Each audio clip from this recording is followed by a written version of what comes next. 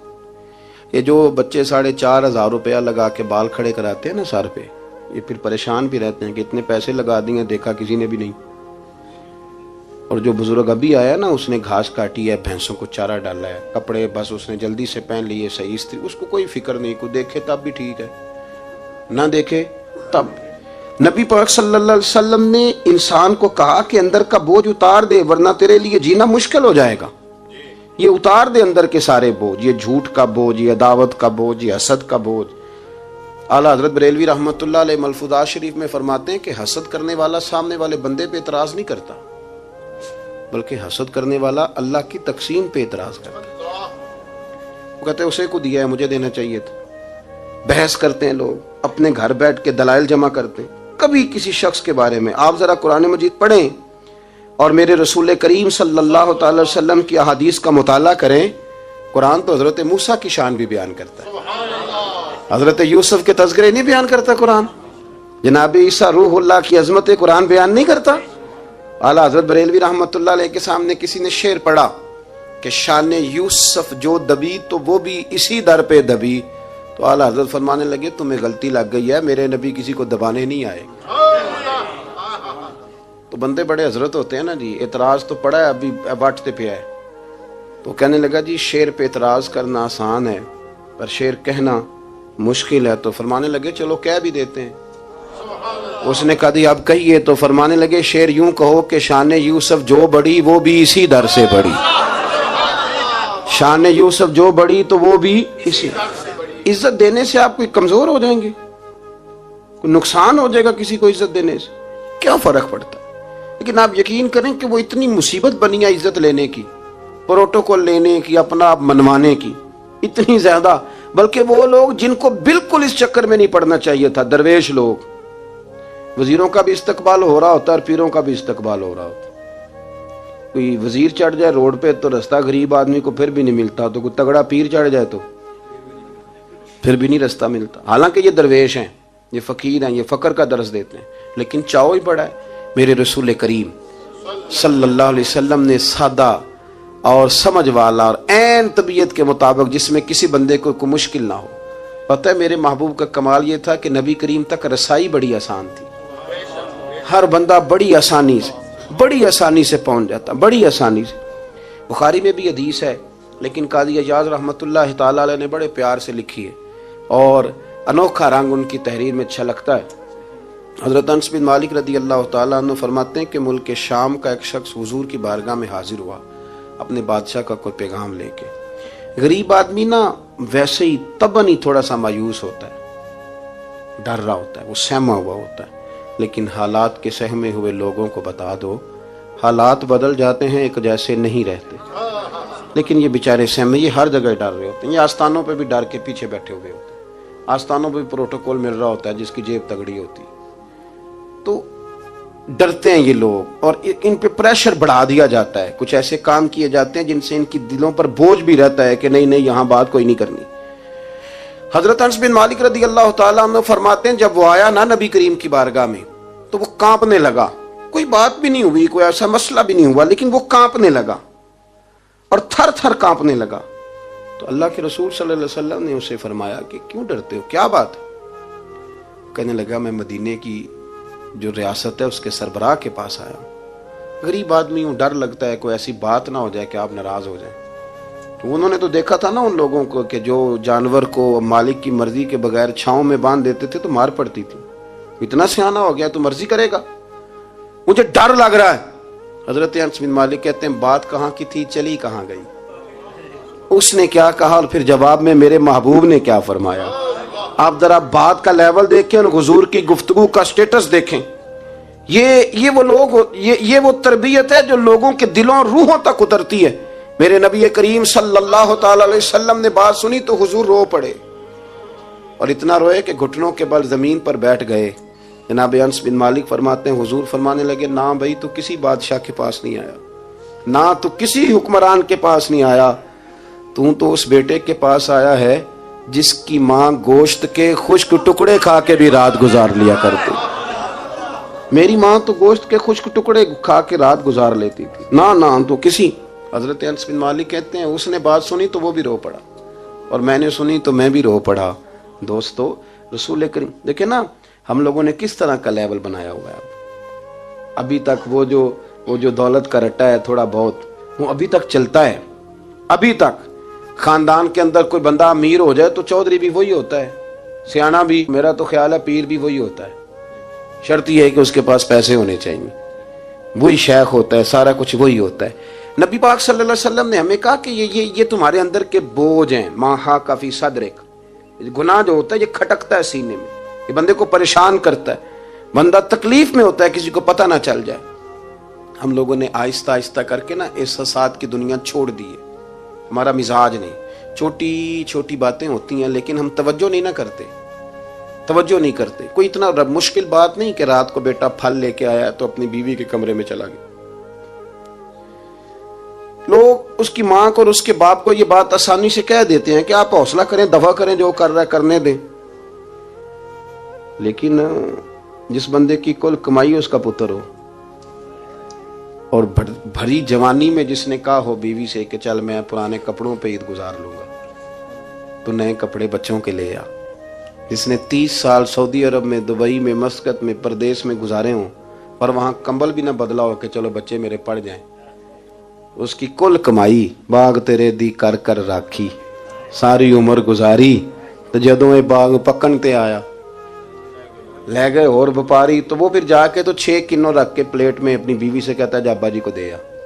یہ کہنا آسان ہے باپ کو کہ تو صبر کر, حوصلہ کر, پر وہ باپ جب پیچھے پلٹ کے دیکھتا ہے تو کہتا ہے دنیا نے تو تجھے تحفہ دیا ہوگا, میں نے تو جوانی تجھے دے دی, خوشیاں ساری تیرے نام کر دی, اور تو میرے ساتھ یہ سلوک کرنے چلا. احساسات نہیں, اس کو پتہ ہی نہیں. روز دوست کو ٹیلی فون کرتا ہے کہ آج باہر سے کھانا کھائیں. کبھی ابا جی کو بھی کرنا کہ ابا جی آج میرے بغیر روٹی نہ کھانا, میں آؤں گا تو مل کے کھائیں گے. کبھی کہے اماں کو کہ اماں مجھے بڑے بڑے ریسٹورنٹ میں وہ مزہ نہیں آیا کہ تیرے ہاتھ کے چاولوں کی روٹی میں مزہ آیا, آج پکا نا. مجھے لگتا ہے اماں کو راشا